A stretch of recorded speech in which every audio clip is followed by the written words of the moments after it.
zone. So anybody who is interested in that, I'm going to hold them to that.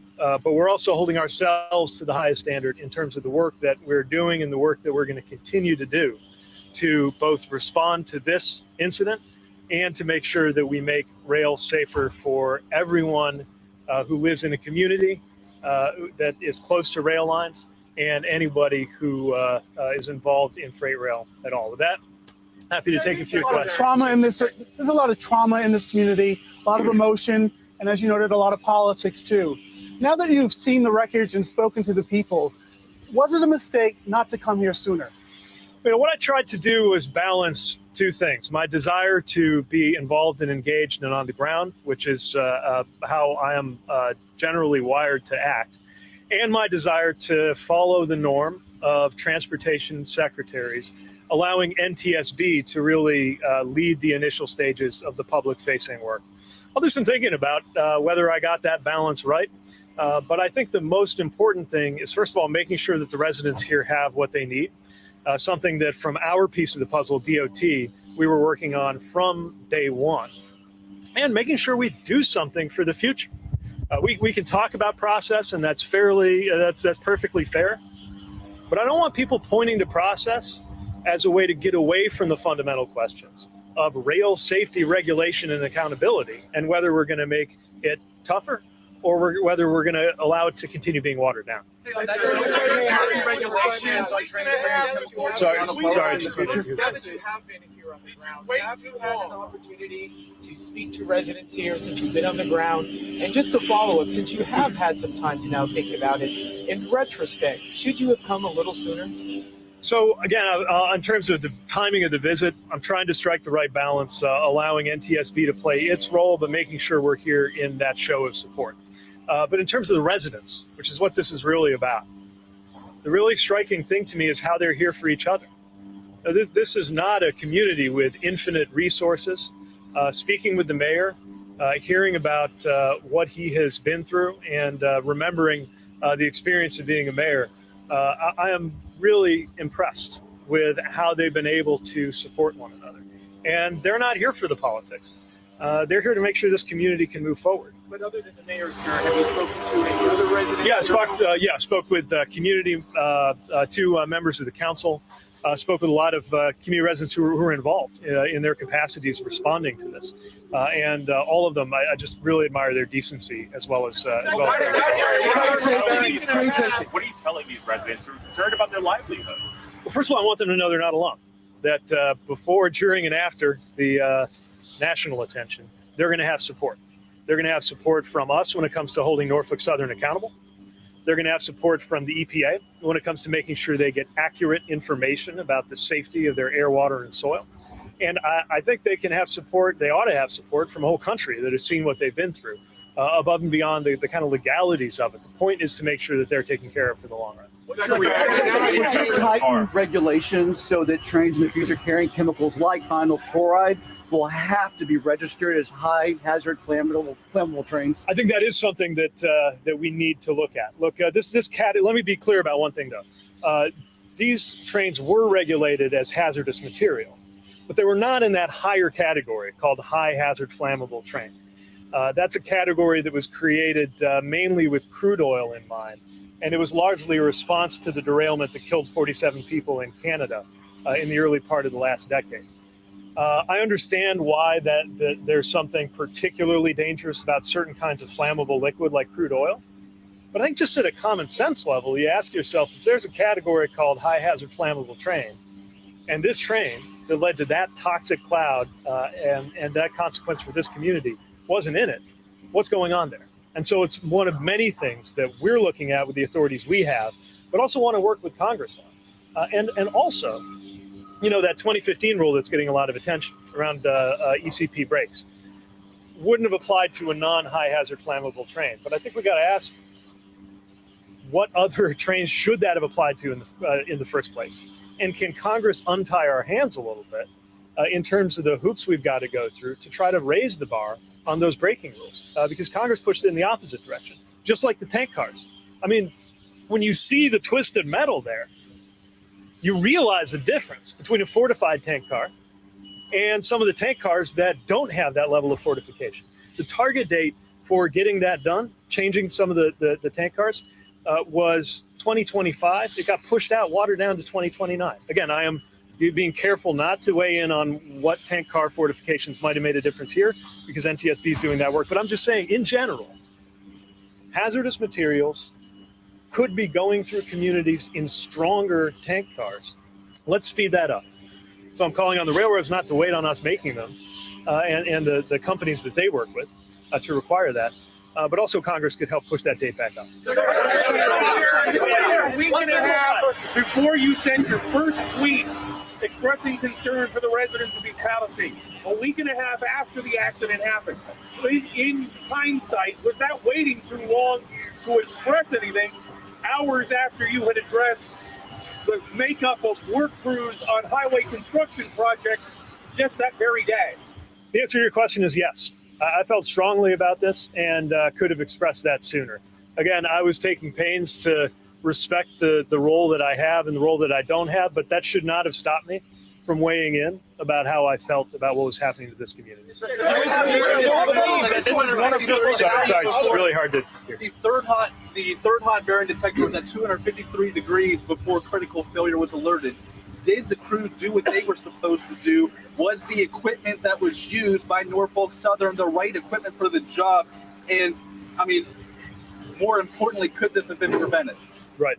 So part of that I really have to let NTSB speak to. And by the way, I think they have an availability at 1 o'clock where they'll go into more detail. But what I will say is those hot box detectors represent an example of a piece of safety equipment that right now is not required by regulation. And so there are differences from railroad to railroad, from company to company, in terms of how they're used. I think that's another example of something that needs to be looked at to try to prevent things like this from happening again. You made common sense steps the other day. Yeah. This morning, I heard you talking with the officials down at the train derailment site, and they mentioned that the placards that said high hazardous materials were plastic and burned right away. For future responses to things like this and first responders acting quickly, they don't know what's in those train cars. You mentioned common sense earlier. What moves forward, and what did you learn that you could implement going forward? That's right. That's one of the reasons I'm glad I was able to see this site directly. The moment you see the twisted metal of those tank cars, you understand how a placard indicating the hazardous material on board will not survive for more than a second in the kind of heat that this site created. It's one of the reasons why we called for railroad companies to proactively share more information on the hazardous materials on their trains moving through communities. That goes through a piece of software called Ask Rail. I think we need to raise the bar on what's expected and on what's required. But I think the railroad industry should be doing more out of the gate. Let me mention one other thing. We fund first responders. Matter of fact, through some of our programming, about 4,000 first responders in Ohio alone have been through the training on hazardous material. I think another thing we can do is continue to increase access so that we know they have access to that Ask Rail app and the funding they need and the training they need, as well as pushing the railroad companies to use it and proactively feed their information out there. What federal resources can the residents of East Palestine in this area of Ohio expect going forward? I know it's not necessarily just transportation, but it have federal resources being planned for these people and has the state government have to. So first of all, my colleague Michael Regan has made it very clear that Norfolk Southern will pay for this remediation. And the federal administration will be here to hold them accountable for that and make sure that they are making this community whole. Other federal resources include the presence of emergency management personnel, public health personnel. Let me mention one other thing that I saw state public health personnel doing in concert with the county and local leaders, which is making sure that they address the mental as well as the physical health effects of this. Because obviously you've got a community that has been through something that even as the air clears, even if the soil and water and air are continuing to be tested and shown to be clean, that's still going to affect their health in a different way. And I applaud everybody who is paying attention to that side. Sorry, there's a follow-up I just want to share. When it comes to having Norfolk Southern be responsible for these remediations, what are the challenges? Obviously you mentioned there's the immediate the immediate help that is needed. But as problems reveal themselves throughout the years, throughout the decades of the contamination, how do you make sure that you actually do something about it? Well, that's just why we need to, that's a great example of why we need to make sure we have the strongest, toughest possible hand when it comes to dealing with these railroad companies. And to me, it's both specific to this location, which is that as long as Norfolk Southern is running trains on this track, and as long as anybody is feeling the impacts of this disaster, Norfolk Southern has to be there. Not just this year, not just when all the press are here, but every single day. But also, Norfolk Southern and the other freight rail companies need to stop fighting us every time we try to do a regulation in order to hold them accountable and their other railroad companies accountable for their safety record. And what we've seen is industry goes to Washington and they get their way. They got their way on the ECP rule. They got their way on a Christmas tree of regulatory changes that the last administration made on its way out the door in December of 2020. I think they're getting their way on the fines being too low. I'm sorry, but if the biggest fine we can charge on a violation is $250,000 or less, and that's an egregious hazmat violation to get somebody killed, that is not enough for a multi-billion-dollar company.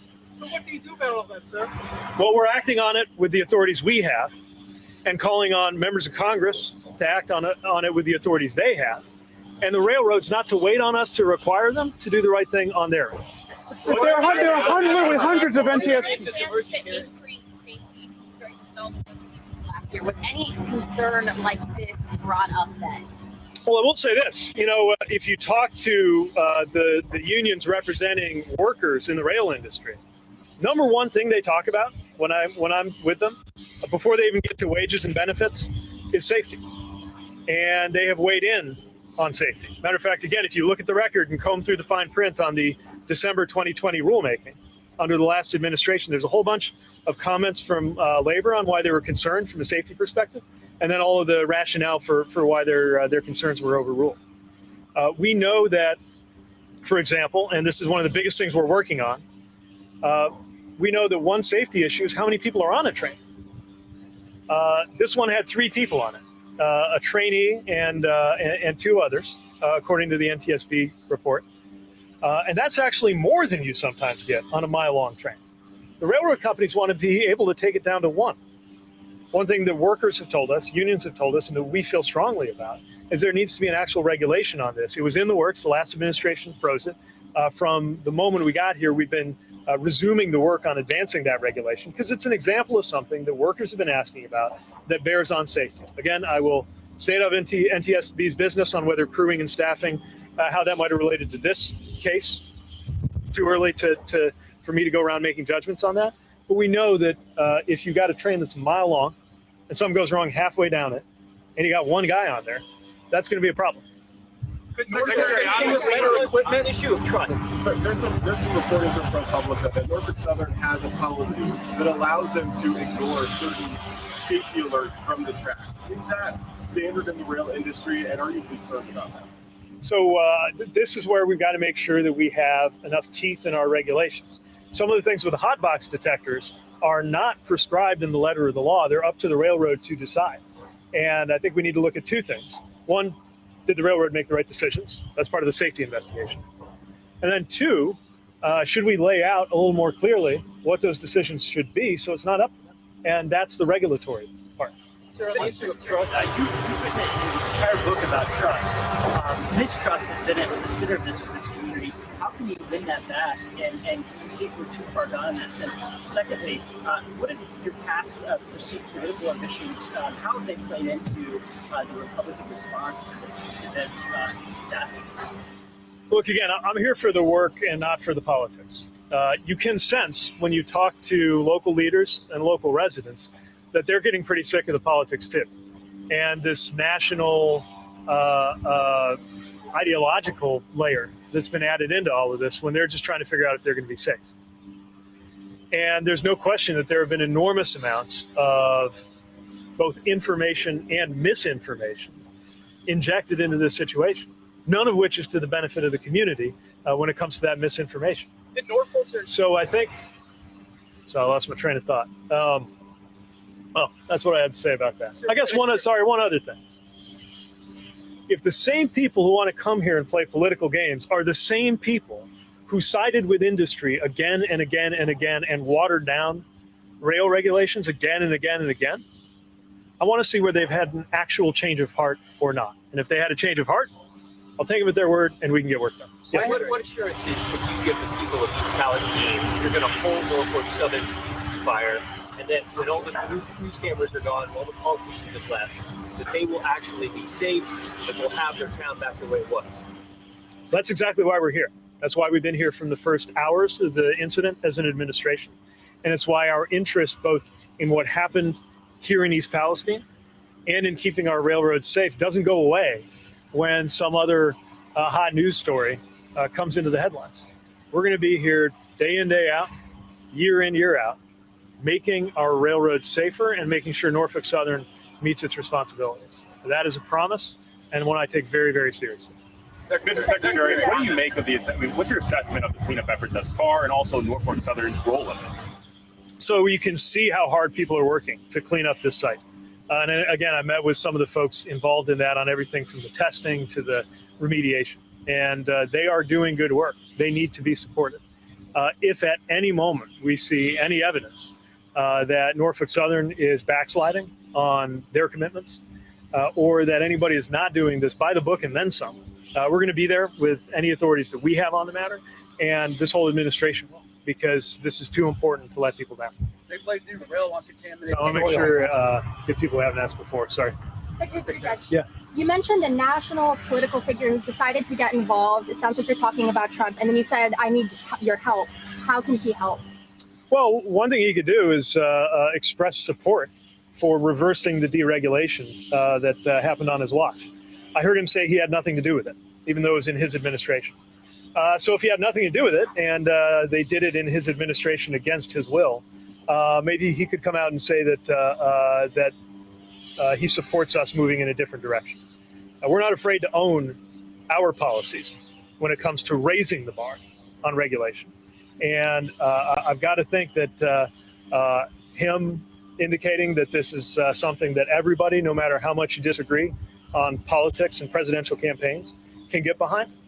Higher fines, tougher regulations on safety, Congress untying our hands on braking rules, all the other things that go with that.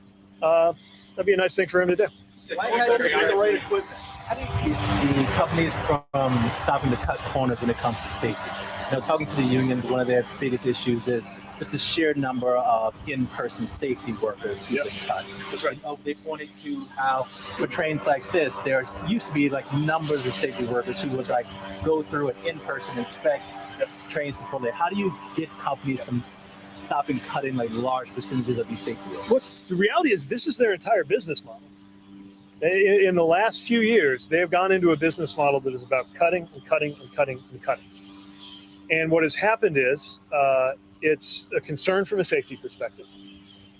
It has not made them more effective in delivering freight. We know that from our supply chain issues that we've seen. It has made them wildly profitable. So profitable that in my view, they could meet a much higher safety standard and still be profitable. And that's what really needs to happen next. So, the reality is if their business model is telling them to cut, whether it's cutting corners or cutting people, the only real wall we can put up against that is regulation. And I know the word regulation is not popular with some people, but we need enforcement, we need accountability, and that starts with making sure we have enough teeth in our regulations to actually see to it that happens. You've been transportation secretary for 2 years now. How long can you continue blaming the Trump administration? Train derailment, Jefferson County, the county south of here back in November. Yep. It was only carrying trash, but it took Norfolk Southern a month to clean that up. What will you and the department you oversee do to continue to make sure this cleanup is done properly, but in that quicker process here? Yeah, look, I'm here focused on East Palestine, but there have been a number of incidents, derailments, and crashes that need attention, and it gives you if you look at the statistics, you get a sense of what we're up against, and specifically with Norfolk Southern, they need to lead the way in going above and beyond, especially after what happened here. They should have been doing it anyway, And some of their remediation responsibilities obviously is more on the EPA side, and I'd have to look to them in terms of what they can require. But what we're going to require is that they meet the highest standard on safety. Just to follow up on that quickly, in any of your briefings today, concern from residents in our community as well as here is where that contaminated soil may be going. That's right. Any discussion on exactly where that soil may be going? Yeah, one of the things that that I've seen that the environmental folks on the ground here, both the state and EPA, are very focused on is, not just getting through the next day or 2 days, but what happens as water moves through the soil, what happens as soil moves through the area, and what happens to the soil that's being removed. I don't have all of the details on that, but folks are right to be concerned and interested. Yeah.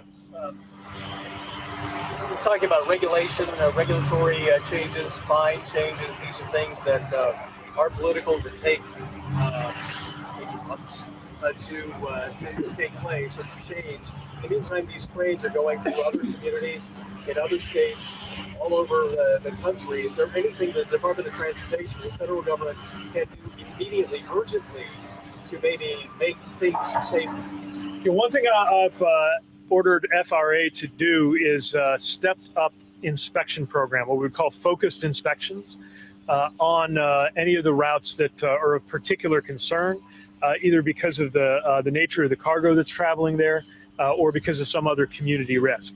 They do a good job to begin with, but what we can do immediately is a level of elevated focused inspection based on what we've learned from this situation. Because you're exactly right. These regulatory processes can take forever. Something that railroad companies have taken advantage of, by the way, sometimes waiting out one administration to see if a more industry-friendly administration will come in and kill them. We're going to work as fast as we can on the regulatory side. We're not waiting for that. We're not waiting for an act of Congress. We're not waiting for a law to change, to do the things that we can do with the powers that we do have. How many trains is that affect? How many to some of the residents here feel as though they're worried about what happens 5 years from now, 10 years from now. They see folks like you coming down here, giving speeches, but the concern is who will be here to watch out for them in the long term. What would you say to those people? Well, they're right to be concerned. Look, some of these issues, health issues, environmental issues, they can last for years. They can last for decades. And there's really just two things I can say. First of all, we will never forget the people of East Palestine, and we will support them with everything we've got. But second, the best way to deal with an ecological disaster is to stop it from happening in the first place. And that's a big part of where my department comes in. And we take that very seriously. It's why we've laid out all those sets of things we're doing, things we want Congress to do, things we expect the railroads to do about that. And Mr. Secretary, on contaminated soil. Is there a plan for the soil that's underneath the rail where the trains are running right now? Probably better to direct you to EPA for the details on that. But what I will say is, my understanding is what you have here is what was needed in order to restore the supply chain and get things moving, but is not the long-term solution in terms of that. And obviously the contamination of the soil will be an issue there. Mr. Secretary, you said there are better cars to transport these hazardous materials, and even talked about some of these being phased out soon. Did Norfolk Southern, did they own these cars? Could they have had better transport vehicles to carry these? Well, certainly I would urge Norfolk Southern and any other railroad to radically accelerate the adoption of these tank cars. It is a little complex. Often the tank cars are owned not by the railroad, but by the chemical company. But the railroad can require that of the chemical company. And we're looking into what we can require the chemical company sooner, now that Congress kind of watered down the adoption date. So I guess what I'm saying is a both and, right? I think the railroad ought to require this right now, but we're going to make sure we require it on the legal side too. And do you believe that they used the best equipment that they could have used to haul these chemicals? I won't weigh in on that until the NTSB has done their work. I think there's more analysis to be done there. Secretary, talk about what stopped the DOT from, in the 2 years that you've been in office, from revisiting the ECU rule, or for that matter, redefining what constitutes a high hazard environment. Well, the top priority we've had on the regulatory side has been this staffing rule. We can't do everything all at once and realize that we would have to sequence the kinds of regulatory actions we take. And the one we were hearing the most about, especially from workers in the railroad industry, is this two-person crew rule. The other thing that makes it hard on the ECP rule is that Congress, remember, it didn't just get killed with a clean shot, so to speak. Congress basically moved the goalposts on the benefit cost analysis to make it very difficult to keep this rule on the books. And then the last administration went ahead and took it down. So I am asking my staff to conduct a stepped-up analysis on anything we may have missed, any angle that we weren't looking at, or anything that, for example, in a benefit cost analysis might actually change now that we have the data, some of the data from this incident that would empower us. But look, the cleaner way to do that would be for Congress to untie our hands so that we didn't have to go through all those hoops to begin with. I mean, a lot of people There were say, three I want to make sure we get some. members on the train, including a trainee. You said there were three crew members on the train, including a trainee. Is there any way that can be safe? So again, NTSB should speak to some of what happened in particular in terms of the folks on board. But this is why I'm so frustrated that it's taken so much of our energy and political capital just to hold the line on there being two. I mean, the railroad industry wants to be able to have one person on trains that could be a mile long or longer. One. And there was movement to do something about that. Last administration froze it. Before this incident, and now we're still doing it, trying to bring that back. So how big a problem is this crew staffing issue? I think it's a real issue. And again, especially given the overall business model we've seen from the railroads, which is to cut and cut and cut, including cutting safety jobs, cutting maintenance jobs. The jobs on board are a little more tightly regulated. But if they could, I'm worried that they would. So is this? Can I just jump in? You guys only have about another minute. I want to get to somebody who hasn't asked a question yet. Anyone who has not asked a question? You're in the back of the green, please. So how does this community recover, and how does the federal government do them, or help them do that when no one wants to come here now that there's been an environmental disaster and all of that? Once all the earthquake coming, who's going to come to the businesses, and what's going to be done to help people that live right along the tracks? So this is a community that, first of all, it's a community full of good people who did nothing wrong. No one in this community asked to be in this situation. And they deserve not just the full force of the federal administration and the state government being there for them, not just Norfolk Southern doing the right thing and paying for the cleanup. They deserve a different level of support, a human level of support. The country should be wrapping their arms around the people of East Palestine, not as a political football, not as an ideological flashpoint, not as a gotcha moment, but as thousands of human beings whose lives got upended through no fault of their own. And I think that includes visits, not just big official visits from the government, but just people who've seen the news and whose hearts go out to the community here and can come here on a day like this when the sun is shining or on a rainy day and shop in those shops and visit those businesses. It is safe to visit here, as all of us can attest, even while we're still making sure that it stays safe to live here. And people deserve that. Mr. Secretary, Norfolk Southern created a website in the wake of the train derailment. One of the FAQ sections, it asked, should residents be concerned of their long-term health effects? And they said, no, based on the monitoring data, they shouldn't. Do you think this is their way of minimizing liability? I know they've got a lot of lawyers. I wouldn't speculate on their legal strategy. What I would say is they need to go way, way beyond the legal minimum here. And they need to lead the railroad industry, shifting its posture to stop fighting us tooth and nail every time we try to use the tools that we have as an administration to make freight rail safe. All right, last question goes to the third in the please, and that's Secretary, the Department of Transportation is expected to have a ruling in March on LNG transport by rail. Has that decision been made yet? And do you worry that transporting LNG by rail car could lead to an even bigger disaster than this? So I'm not ready to get ahead of a finalized rule or announcement there. What I will say is that this situation calls on us to re-examine everything that's been underway related to those issues. Now, what we found as we first looked at that LNG rule was that class of rail movement was unlikely, at least in the short term, to happen anyway. Nobody was seeking to use those kinds of cars. But we're setting policy for the long run. We got to make sure we get it right. All right. Thanks, everybody, for being here. Thank you.